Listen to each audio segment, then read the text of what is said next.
Então, galera da 601 e da 602, vamos para o gabarito comentado da aula de interpretação textual, ok? Então, nós tínhamos aí a carta pessoal, né, que vocês deveriam ler, e vinha assim, número 1. A carta pessoal é utilizada geralmente entre indivíduos que apresentam certa aproximação. Portanto, esse gênero contém suas especificidades. Localize as informações que se pedem. Lugar e data em que a carta foi escrita. São Paulo, 12 de janeiro de 2015. Gente, a data e o local é muito importante para a localização e para o tempo. Então, nós sabemos, né, que o local é São Paulo e o ano em que ela foi escrita foi 2015, no dia 12 de janeiro. Destinatário, gente. O destinatário é quem vai receber a carta. Quem é que vai receber a carta, gente? É a Bia. Remetente, letra C. O remetente é quem vai enviar, quem enviou a carta. No caso, quem enviou a carta foi a Carol. Letra D, vocativo. No vocativo, gente, nós temos aí amiga querida. A amiga querida, gente, é a Bia, né? Embora não venha o nome dela. Mas o vocativo é o quê? É o chamamento, né? Conforme eu já havia explicado a vocês. A despedida, ela vem antes da assinatura.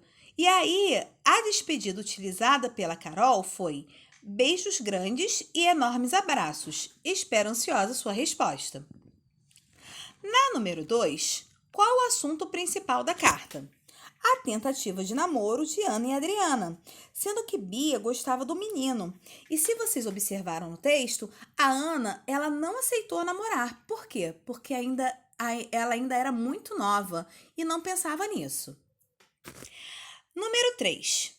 A linguagem predominante do texto é, né? Nós temos aí o texto, conforme vocês podem ver, e nós temos aí, ó, e já sabemos que antes disso, né, tá até entre parênteses. E nós também temos o uau.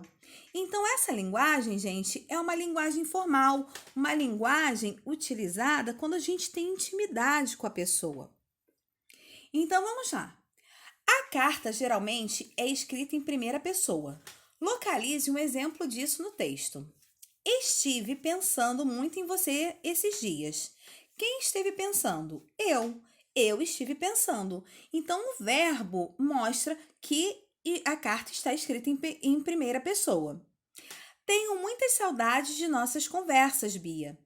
O tenho, né? Quem tem? Eu tenho. Então, também está em primeira pessoa, né? Nossas também está em primeira pessoa, mas a primeira pessoa do plural. Vamos lá.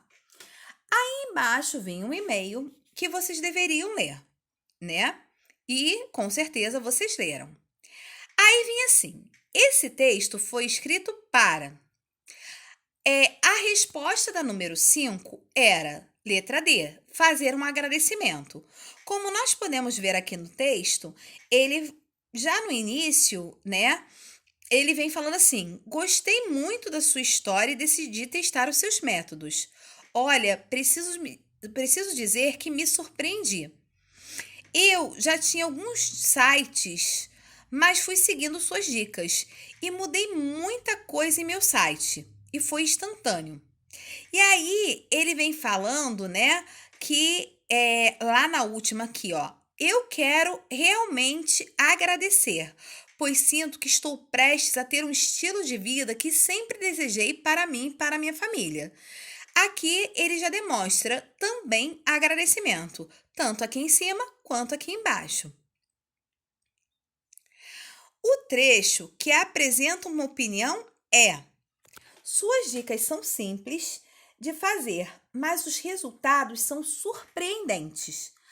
Ou seja, ele dá a opinião dele em relação às dicas, dizendo que as dicas são simples, mas elas são surpreendentes. Essa é a maneira como ele vê as dicas dadas, né? E os resultados dados pelo rapaz, né? Que nós podemos ver que quem é? O Ricardo. né? O Ricardo escreve para o Jonathan. Então, ele elogia as dicas do Jonathan, dizendo que as dicas são simples, mas os resultados são surpreendentes. Essa é a opinião do Ricardo sobre as dicas do Jonathan. Número 7. Esse texto é, letra A, um e-mail, né? Como nós podemos ver, né? Nós temos aí, né? O acesso, né? Lá embaixo. E nós temos, gente, o exemplo mesmo, né? Nós temos toda a estrutura, né? De um e-mail. Aí nós vamos logo para a estrutura. Então, olha só, gente, na estrutura, como eu havia falado para vocês, aqui não apresenta, mas tem ali a caixa de entrada, né? Que geralmente tem o endereço eletrônico do remetente e do destinatário, o vocativo, o assunto, né? O assunto a ser tratado, o assunto dele era muito obrigado, né? Tem o texto, quando ele começa lá, olá, Jonathan, meu nome é Ricardo, e ele vai falando até a hora do agradecimento. Tem a despedida, que ele fala, muito sucesso para você. E logo em seguida, a assinatura. 9. Qual é a linguagem apresentada em um e-mail? Gente, não está falando do e-mail, é qual a linguagem apresentada em um e-mail e não nesse e-mail. Então, a linguagem, gente, varia de acordo com a intimidade, podendo ser formal ou informal. Quando informal, é comum gírias, abreviaturas e emoticon. Lembrando que aí, no caso do Ricardo, a linguagem é mais formal, ok? Até porque ele não tem intimidade com o Jonathan. Leia o texto para responder as questões 10 e 11. Bem, nós tínhamos aí o texto, né? Dicas de maquiagem. Aí vinha na número 10. Esse texto é um tutorial ou um texto de dicas? Aí eu botei aí justifique.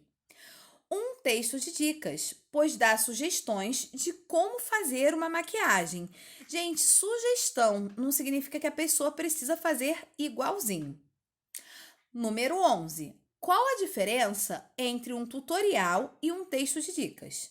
O tutorial, gente, como eu tinha falado com vocês anteriormente, apresenta passo a passo que deve ser seguido para que funcione de forma adequada. Geralmente, nós temos tutoriais de jogos, nós temos tutoriais manuais de eletrodomésticos, são tutoriais, né? Já o texto de dicas, gente, dá sugestões, mas ele não apresenta uma ordem a ser seguida. Ou seja, aqui, né, tem 1, 2, 3, 4, 5, mas não necessariamente precisa ser essa a ordem. É só um meio, né, de aprimoramento em relação a um determinado assunto. Nós vemos também que nas dicas, quando vem escrito, né, delineado, ele vem explicando como é o delineado. O batom vem uma explicação, explicando como é. Também podem vir argumentos. Então é isso, galera. Um bom estudo para vocês, né? E que vocês tirem uma ótima nota na T3. Beijos!